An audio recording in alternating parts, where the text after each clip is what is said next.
remember from before. So let's take a look. I've got f of x. I've got a board that needs orienting. Think. I like that it comes with sound effects. So I'm kind of glad my life doesn't come with more sound effects because that would be maybe annoying. Every time you open the refrigerator door, ka-ching. 4 plus x for x's that are less than 0, and 4 minus x for x's that are greater than or equal to 0. Okay, so ready? Okay. So I know that these are related to the square root of x graph. And the square root of x graph we said on Friday looks like that. This, which I guess I could write using the commutative property like that, shifts the graph that way 4 places. Okay. So, hey, and that's kind of convenient because I only want the left part of this graph. Okay. This one, negative x plus 4, shifts 4 that way, but then reflects across the y-axis, which is a little more complicated. Remember when we were, hi Marissa, remember when we were doing domain, we would do 4 minus x is greater than or equal to 0. So 4 is greater than or equal to x. But then we read it as x is less than or equal to 4.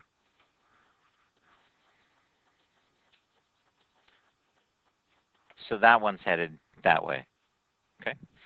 So when I put these two pieces together, the first piece that was shifted left 4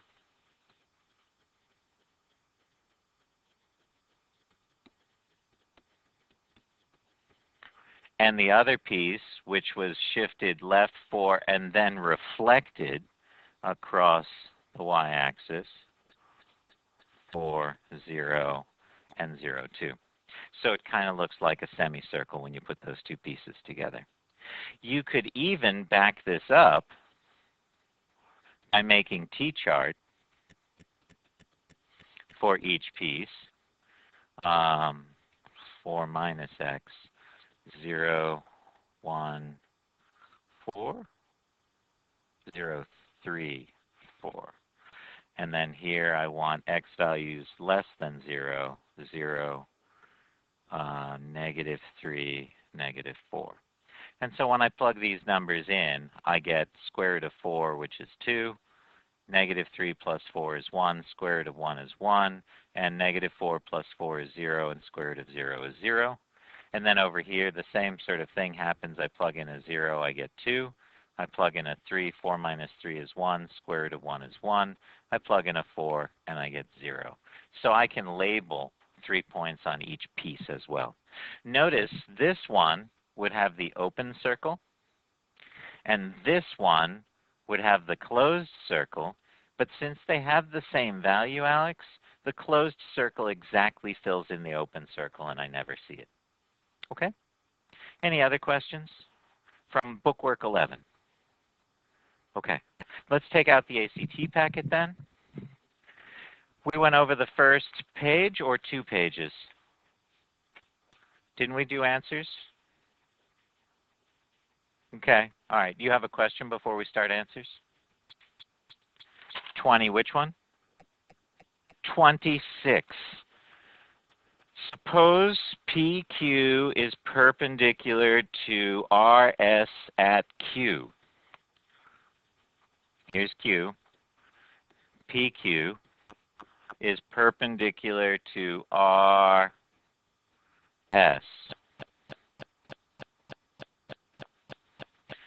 So we know that this is a right angle because these are perpendicular, yeah? Okay.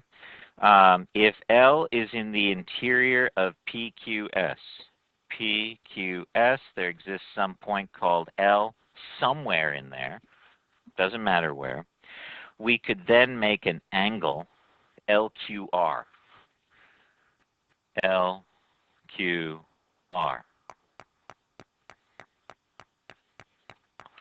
and they say, hey, which of the following could be the measure? Could it be 90 degrees? Could it be 70 degrees? What? Could it be 50 degrees? Could it be 30 degrees? It's got to be the one that's bigger than 90 degrees, huh? Yeah, so being able to draw the picture really helped me with number 26. Any other questions you want to talk about? I'd like to go over some answers. Going once, twice. Do you have this packet? You have this packet. Okay. Cool. So let's assume that we made it to the second side, and just in case, I'm going to go through the first, I think I'm going to go through 13, giving the answers. You should check the answers. If there's anything in there that you're not comfortable with, let me know and we'll go over it. And then I'll score 14 through 20, whatever it was, 20, 30, 14 through 30, okay? All right, so 1, D, yeah, 18. You didn't like my GroupMe answer to that? Sure, that's a great reason to go over it. Yes, we can go over that. 1D, 2H, the dreaded 3A, 4F, 5D, 6J, 7A, 8G, 9C, 10K, 11C, 12K, and 13B. Any questions about any of those? Yeah. 10. Which of the following inequalities is equivalent to this statement? And the statement they give us in number 10 is minus 2 minus 4x is less than or equal to negative 6x. So I add 4x to both sides. And now I've got negative 2 is less than or equal to negative 2x. And then the thing that many people have remembered in the last week, what happens when I divide both sides of an inequality by a negative? I have to not only do negative divided by negative, but I have to change the direction of the inequality. So I get 1, I get less than or equal to, or this, and then I can rewrite that as x is less than or equal to 1. Those are the same statement. So it looks like, okay. Okay? Okay. Any other questions from those first 13 problems? Okay, and you wanted 18? Okay, let's see what we got for 18.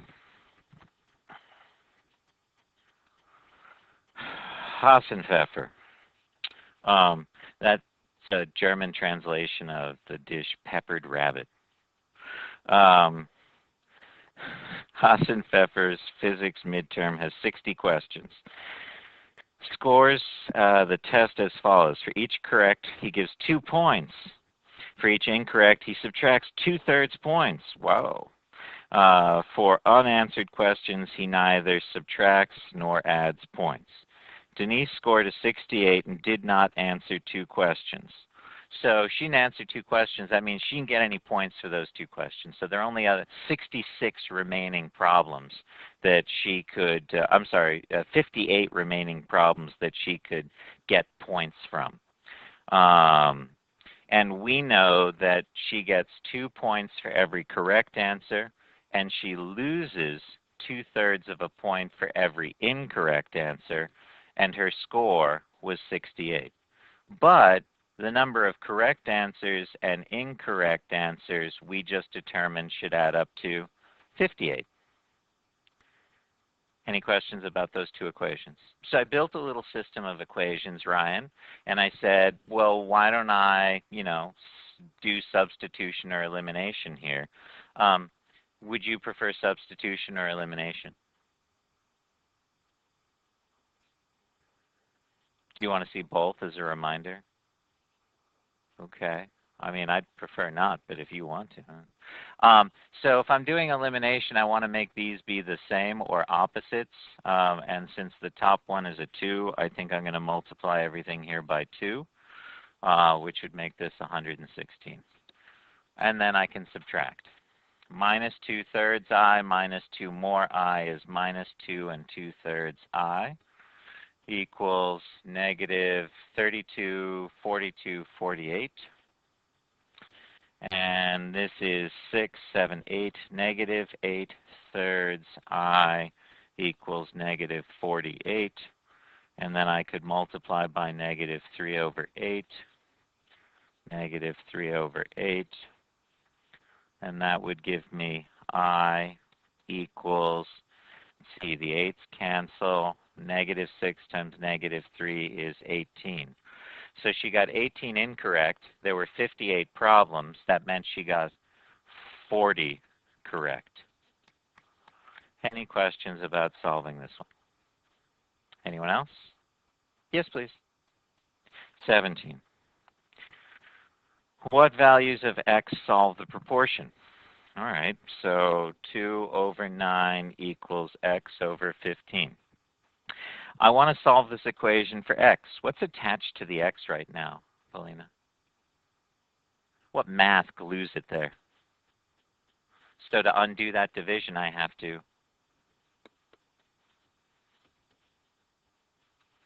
I can take a 3 out of here and a 3 out of here, and I end up with 10 over 3. Okay. Anything else? Okay, cool. We move on. Blank piece of paper. Put notes away. Put calculator away. Put your name on top of the blank piece of paper. Anthony, were you here on Friday? Okay, just checking. You have that look over you like, I wasn't here on Friday. What's he talking about? Having a little pop quiz on reference graphs.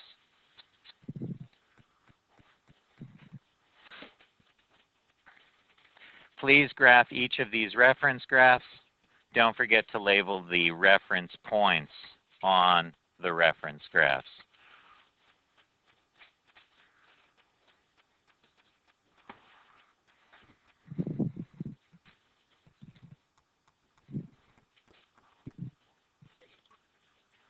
Well, I thought it was the 20th.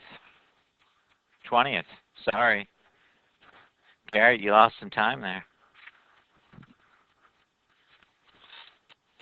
Cecilia, are you done filling in that chart? Well, maybe a nice friend would lend you their notes and you could fill it in. No, I don't want domain and range. I just want the graph with the reference points labeled on it. That's all I want.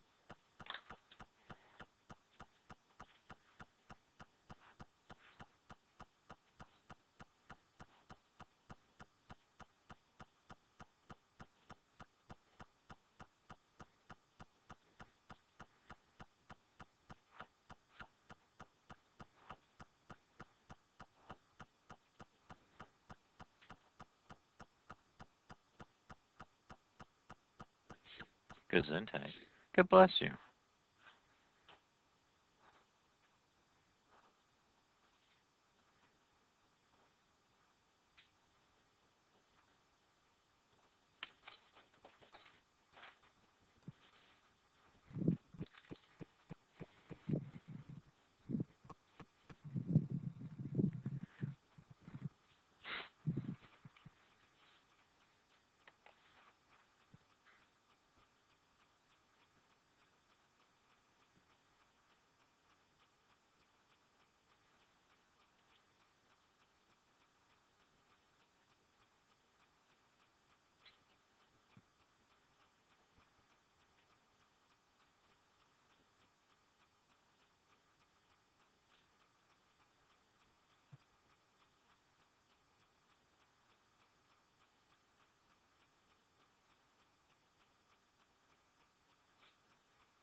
If you're done, I'll take your quiz. Thank you. Make sure your name is on it. Make sure you label the points on the graph. LJ. Oh, you didn't write them all down. I'm so sorry. Thank you for saying something about that, LJ. Thank you, Emma.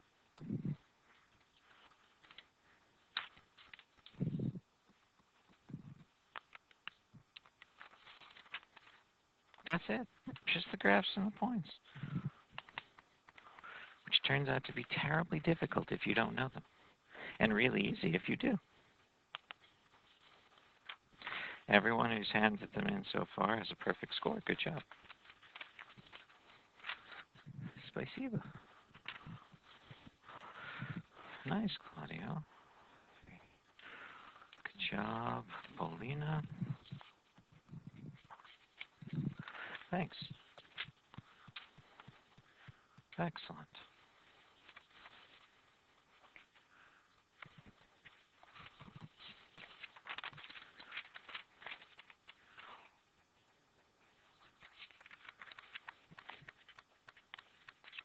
Oh, Jayla. Oops, sorry. Thank you very much. Thank you very much. Great job, Jayla. Ah, huzzah. Huzzah. Cool. Thanks. Thank you.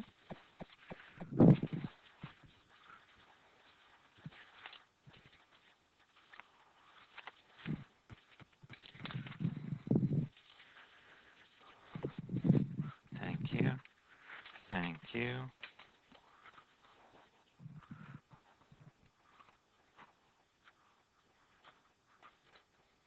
Take another minute to finish up. Thank you very much.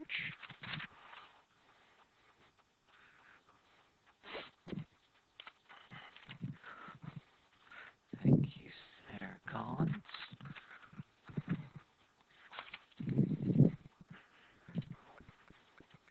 Thank you, Mackenzie.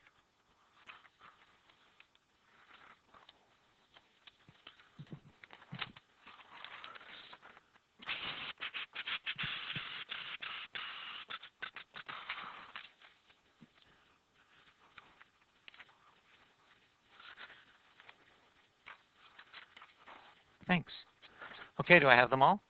Oh, thank you, LJ. Okay. What's the matter? You got a perfect score. Good job. Breathe. Goodness me. Okay. Most people did quite well on this. I did notice just now a couple of small mistakes. Let's take a look at them. What's my issue with number 2? What's my issue, Alex, with number 2? It's got the wrong shape. Watch out for this. This is a common mistake on our next CFA. They gave me cube root of x. They gave me x cubed rather than cube root of x. That's my graph. Okay, what about this one? What's my issue here? Same problem, number 2.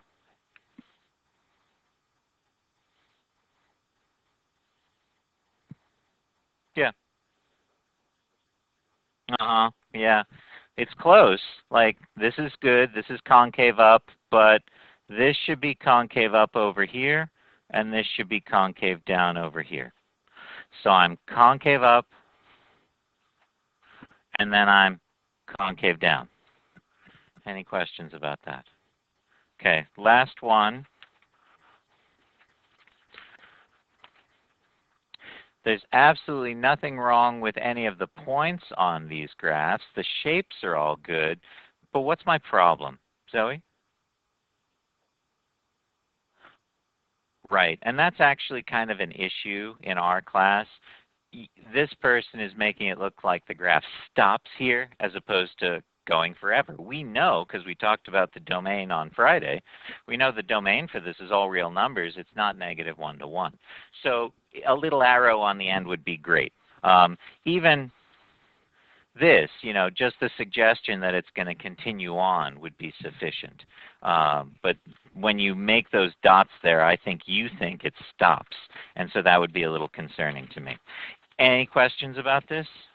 Okay, very good. I like that. We're ready to start transformations of these reference graphs, but transformations of functions in general. The rules that we're going over in my mind, give a reason to care why something is a function or not. For many years, I searched, why do I care what a function is? Every year, my teachers would say, this is a function. This is how you can know it's a function. And why would I care if something was a function or not? And finally, I found some reason to care whether something was a function or not, and that's transformations. Transformations are this really amazingly powerful toolkit that work on any function, not just our reference graph functions, but any function. And so we'll be coming back to these transformations throughout the year. Okay, did you pick up the 2 handouts on the way in? All right, may I borrow yours? Thank you very much. This one is the homework worksheet. This one is the homework worksheet. Some people forget to look on the back. This will be going over everything we're going to cover in class. The other one, the one with the chart on one side and the graph on the other, goes like this. These are all the different transformations and how to do them. These are the reference points for common functions. And this is an example of going through a complex transformation problem and graphing it. So you've got some takeaway notes here, okay? All right. So let's see what you remember from transformations from the last couple of years. I like to think that this isn't the first time you're hearing about it, but if it is, don't worry. It certainly won't be the last time you hear about it. Hi, what's up? This doesn't have a back. Does anyone not, that's actually the back. Does anyone just have a front and not a back to their homework worksheet?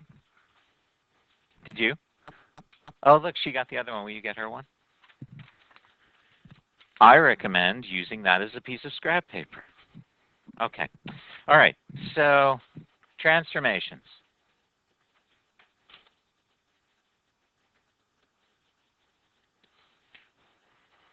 One, f of x plus c.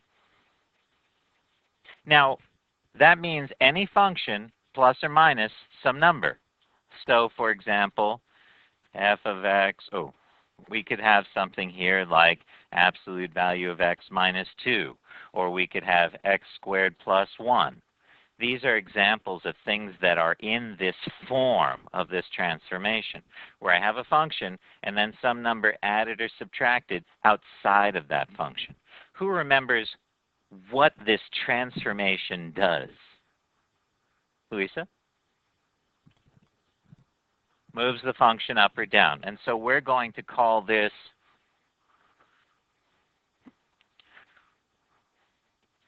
a vertical shift, up or down c units. Okay, next. How am I going to carry out this transformation on the reference points of a function?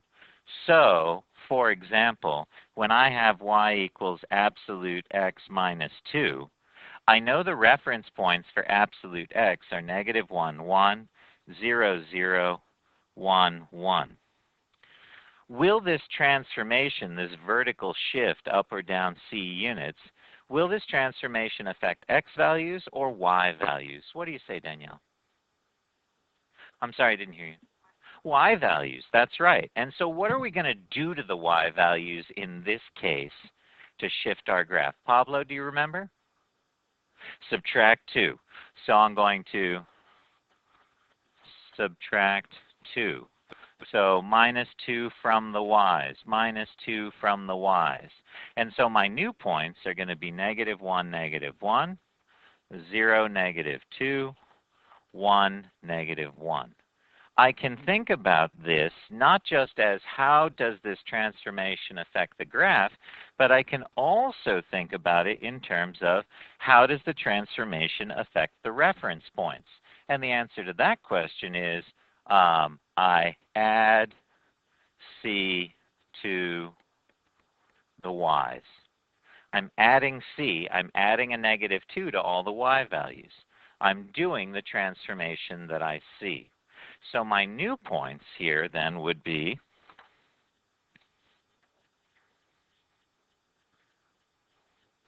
the whole graph just shifted down to -1, -1, 0, -2, and 1, -1. Any questions about carrying out this transformation or what this transformation does? Anthony? No? Good. Claudio? Okay. So second transformation. Second transformation for me was always very confusing. Number 2, f of x plus c.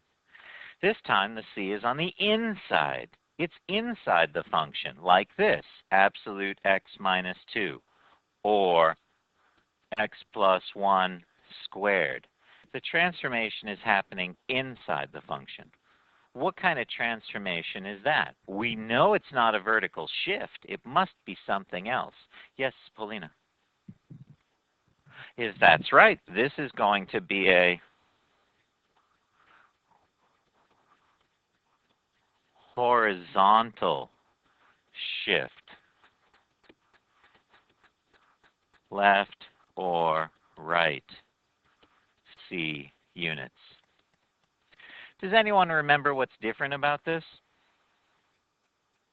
Opposite. It's opposite. Inside the function, we're going to come to understand, if we don't already, is opposite land. For example, when we had the transformation outside, the effect was on the y's. Now, when the transformation is on the inside, the effect will be on the x's. Last time, I did what I saw. I saw that -2, I did a -2. But now, I see the -2 and I have to do the opposite. So my rule is going to be subtract, not add, subtract c from the x's.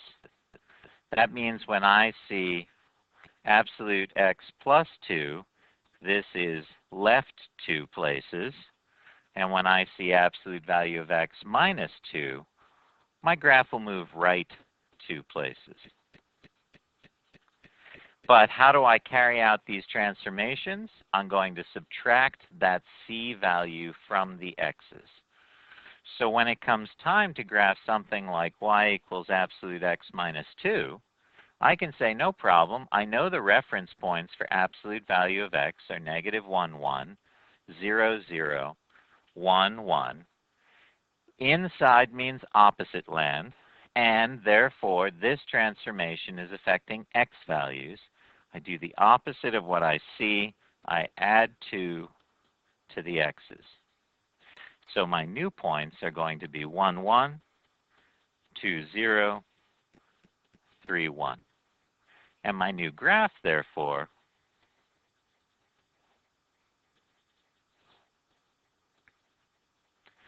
(3, 1, 2, 0, 1, 1).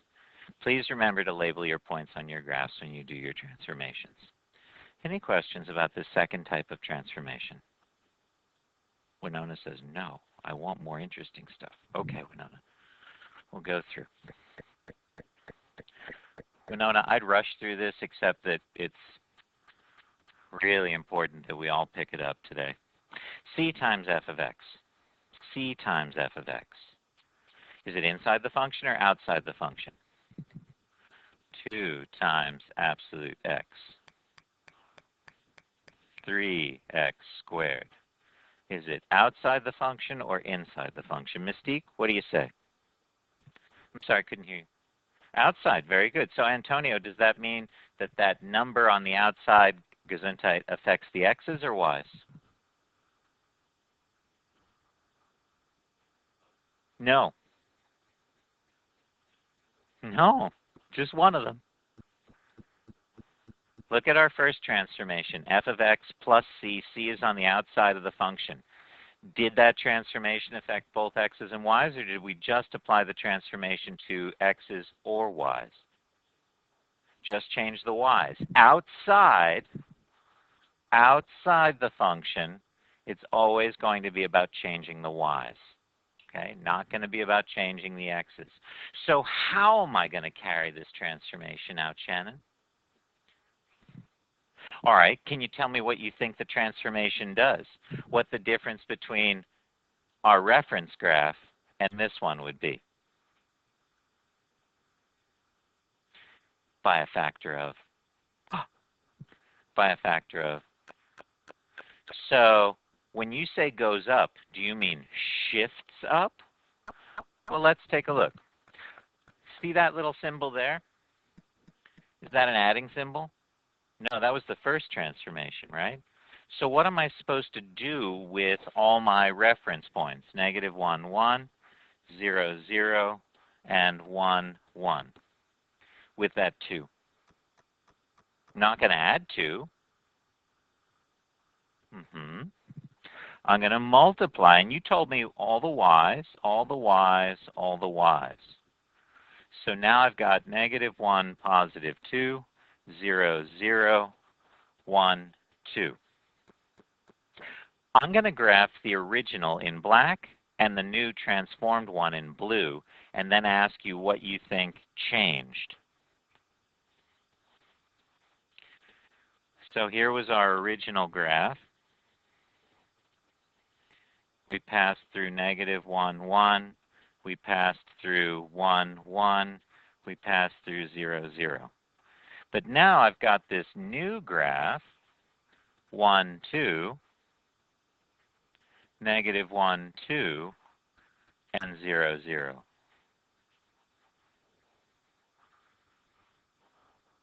Did the graph move up too? What happened?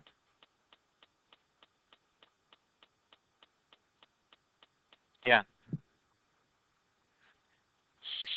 Stretch. Notice the x-intercept doesn't change because 0 times the number is still 0. But we stretched the graph vertically.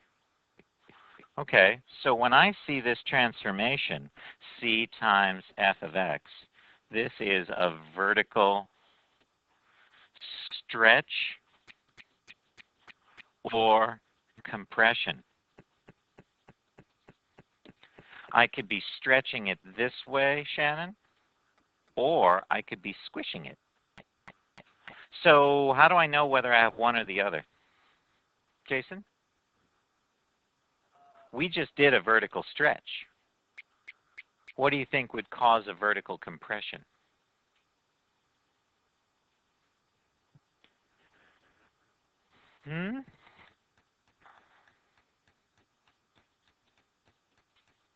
Shannon, what's this going to do to all the y values? Are we going to add 1/2 to them? What are we going to do? Multiply the y's by 1/2. So Jason, that number in front there, I'm going to multiply all the y's by 1/2. What's going to happen to all my regular y values? Squish. So what determines whether we have a vertical stretch versus a vertical compression? What can you tell me? Satya? 4/3? Good. So we have a compression for c values between 0 and 1, and we have a stretch for c values that are bigger than 1. And Shannon, what did you say I needed to do to carry out this transformation? Did it affect x's or y's? And what did I do to all the y values? Multiply by c. Multiply y's by c. Okay, so that's how I carry this transformation out. Any questions about transformation number 3? Jeff? Okay.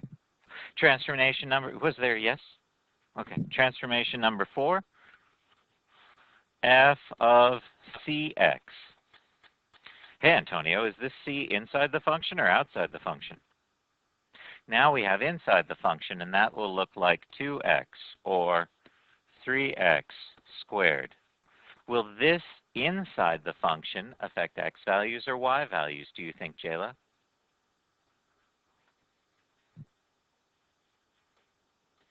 X values. Inside is all about the x's. Remember, inside is opposite land. What am I going to do to the x's, Morgan?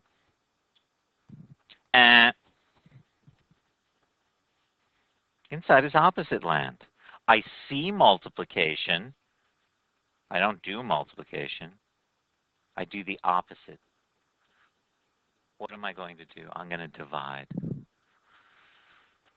We want to divide the x's by c. So in this problem, if I start off with negative 1, 1, 0, 0, and 1, 1, I see that I'm supposed to divide all my x's by 2. And so my new points then, negative 1/2, 1, 0, 0, and 1/2, 1.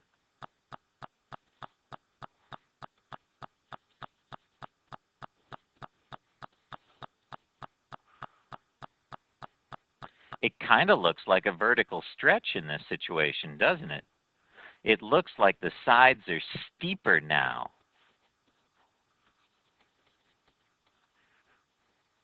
But we didn't do a vertical stretch here. We know a vertical stretch is when we multiply on the outside by some number. What is it that we're doing here? We're not doing this. That's right, we're playing the accordion. So this type of transformation, f of cx is a horizontal stretch or compression. Now, Sadia told me that for vertical stretch and compression, I would have a stretch for c values bigger than 1. I would have a compression for c values between 0 and 1. But inside is opposite land. So what values are going to give me a horizontal stretch, and what values are going to give me a horizontal compression? What say you, Danny? When c is between 0 and 1, we have a stretch. And when c is bigger than 1, we have a compression. This is the opposite of what we had for vertical stretch and compression. And Morgan, what do I do to carry out this transformation? Divide the x values by c.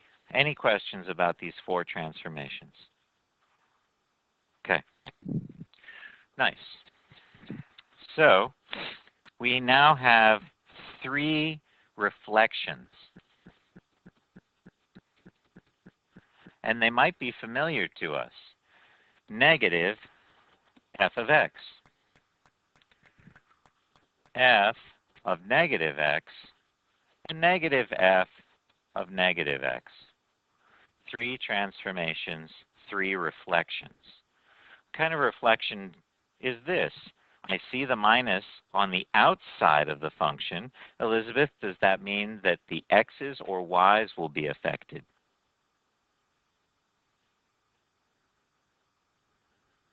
The y values are outside. And so I'm just going to multiply y's by negative 1.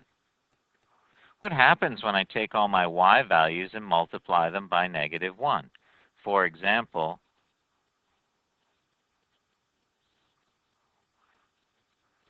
negative 1, 1, 1, 1, 0, 0. When I multiply all these y values by negative 1, what's going to happen? Alex?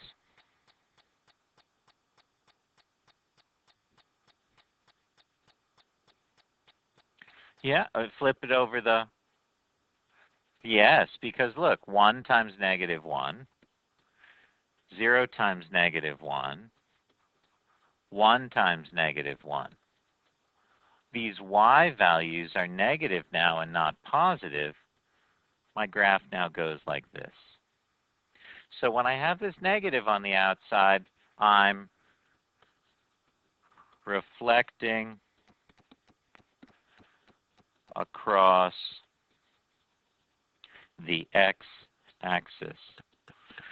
Alex, do you remember our x-axis symmetry test? Replace all the y's with negative y's? That's that one. What's this one? Replace all the x's with negative x's. What was that symmetry test? Marissa, do you recall?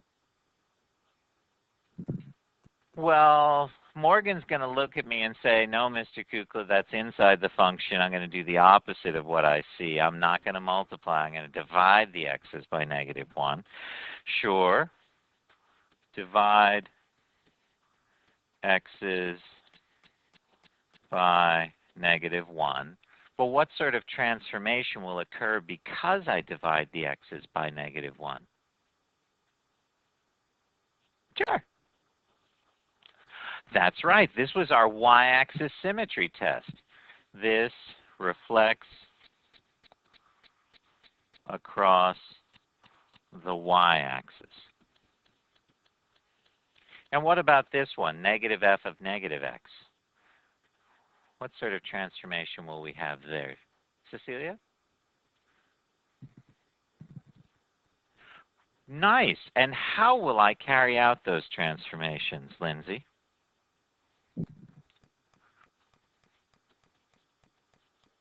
Morgan?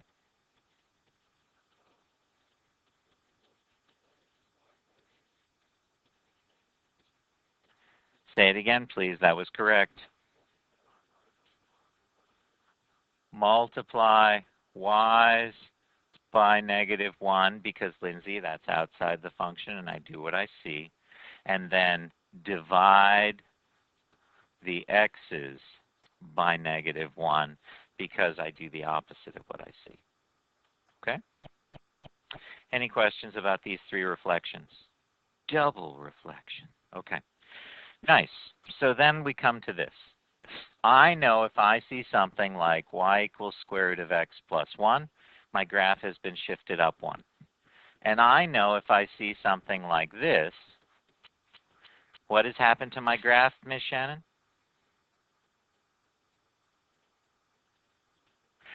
Multiply the y's by 2, it's stretching. That's right. So now my question is this. What happens if I have this function?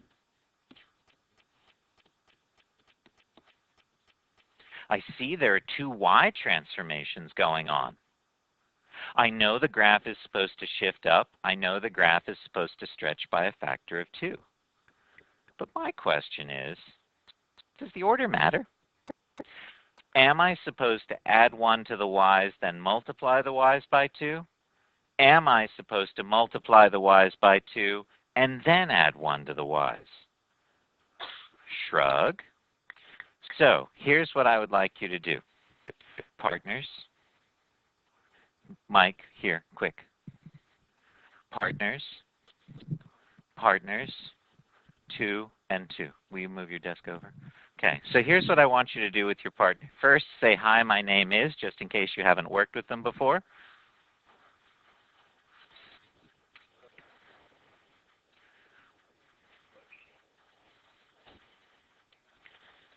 Okay, now there's 2 people in your group. I want one person to add 1 and then multiply by 2. I want the other person to multiply by 2 and then add 1. Only the y values because these are outside the function. And what were the reference points that we had for square root of x?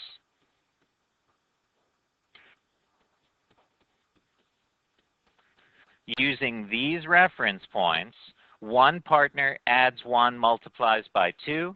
The other partner multiplies by 2 and then adds 1. And then we'll graph it on a calculator and see which one was correct to know if order matters. Why didn't you bring anything to write with? Quick, go get something. Hurry. We have so little time.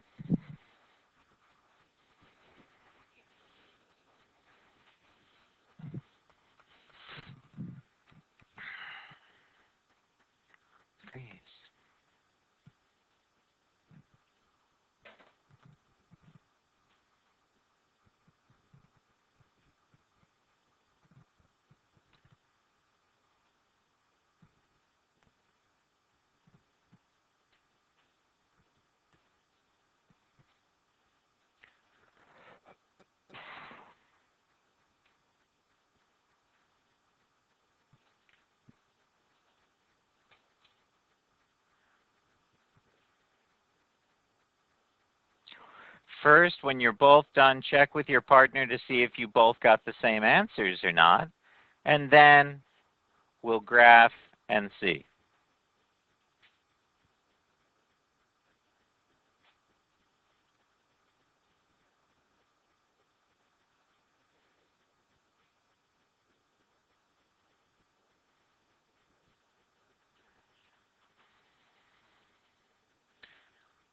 Yes, ma'am.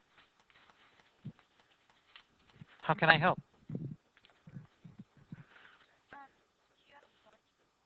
Mm-hmm.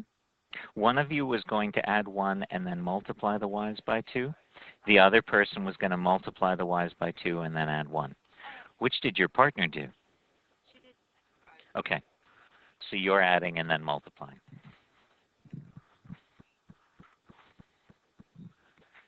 Hi, how'd it go? This is Garrett. He just joined us.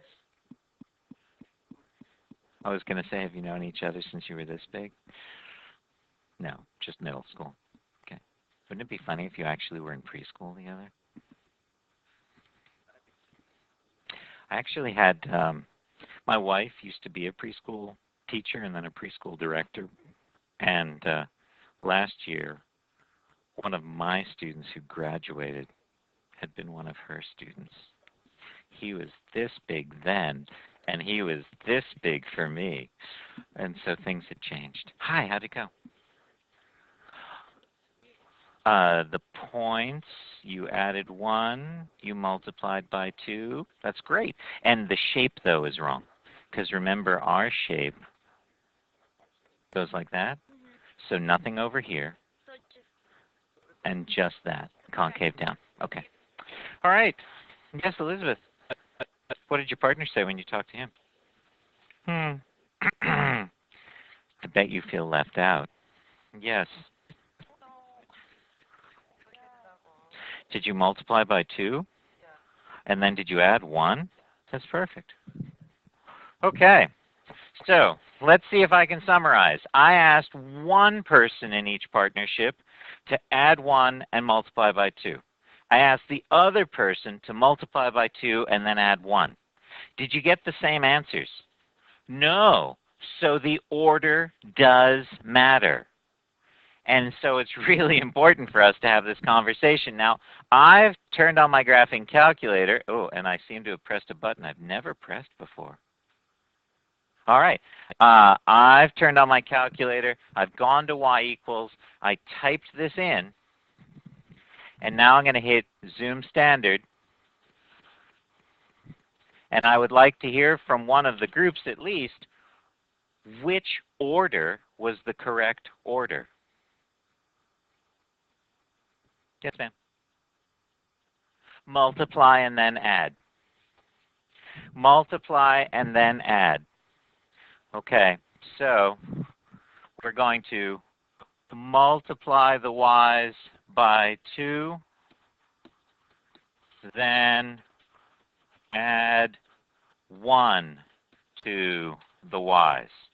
Well, that's fabulous. In fact, that's in line with following PEMDAS.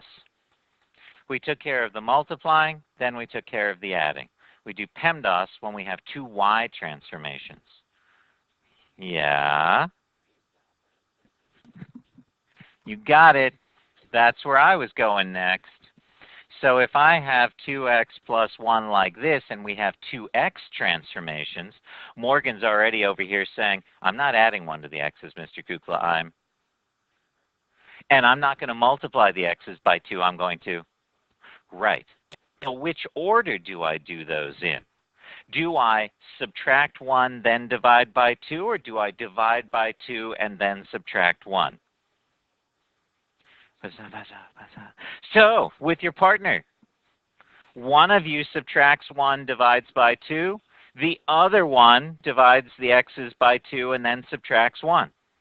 Let's figure out which one is correct. One of you subtracts 1 and divides by 2. The other divides by 2 and then subtracts 1.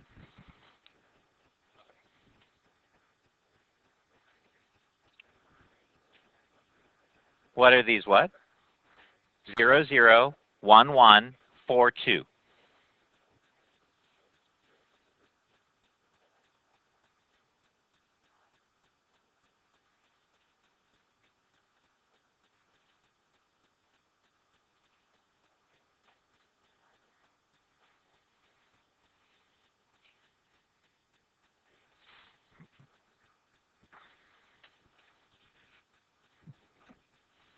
Again, I'm going to ask, did you get the same answer as your partner? And then we'll graph and see what the graph looks like on the calculator. Yes, please. Yes, inside is all about the x's. Outside is all about the y's.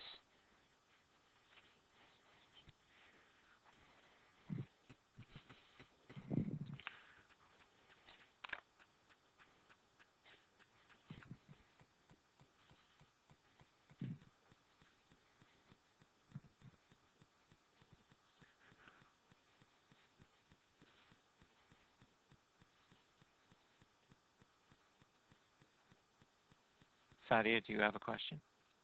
Did you just wait to check? Okay.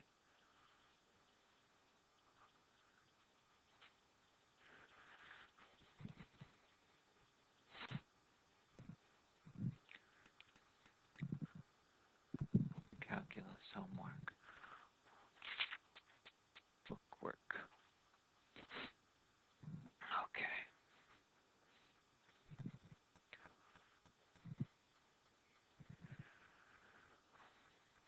That don't look right. Whoa. Do you have an ID? Oh, you may or may not know this, but I'll be handing out random ID detentions for filing of homeworks. See those red names under detention? Those are calculus students I got on Friday. When their names are gone, I'm going to pick another class and do an ID detention. Okay? That's why Mackenzie doesn't have hers on. She knows I'm not going out for anyone yet. Okay. Did you get the same numbers as your partner? No, did not get the same numbers as partner. So let's go to our graphing calculator and graph and see what we get. Zoom 6. That point there is negative 1/2, 0. So what order do I need to do these in? I need to subtract and then divide. Is that PEMDAS? Good job figuring that out, Jason. He is on it on a Monday morning. So when you have two x transformations,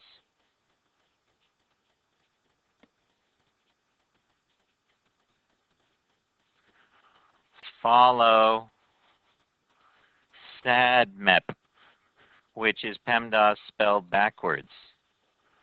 So here we're going to subtract 1 from the x's, then divide x's by 2. Any questions about this process? Now the cool thing is that this works, these transformations that we've now just gone through work for anything that's a function. In fact, I could have more than 2 transformations. Can I erase this? I mean, new page? No, says Elizabeth. She needs another few seconds. Elizabeth, do you need translation services? Red stuff? Black stuff. Red stuff says subtract 1 from x's, then divide x's by 2. Okay? So I could have any function. 2 absolute 3x plus 1 minus 4, 2 3x plus 1 squared minus 4, 2 cube root of 3x plus 1 minus 4. All of these the same. Transformations, different reference graphs, different reference points, but I'm going to multiply the y's by 2 and then subtract 4 from the y's because I follow PEMDAS on the outside. And on the inside, I follow SADMEP, so I'm going to subtract 1 from the x's and divide the x's by 3. But I could also give you a function and say, hey, f of x is this graph here.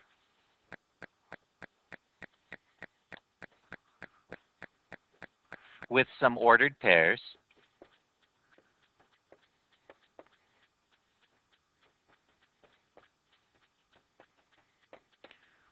And then you could graph this one. Graph g of x equals 2f of 3x plus 1 minus 4.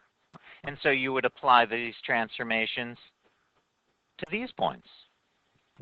Any questions about this process? So tonight's worksheet has you working through all these types of transformations again. Tomorrow, we're going to practice problems like those green ones. And then I'm going to give you graphs and ask you to go backwards and write the equation. And then on Wednesday, we're going to have a CFA on transformation graphing. Just transformation graphing, 2 or 3 questions. Don't forget to hand in assignment 11 in the ACT packet.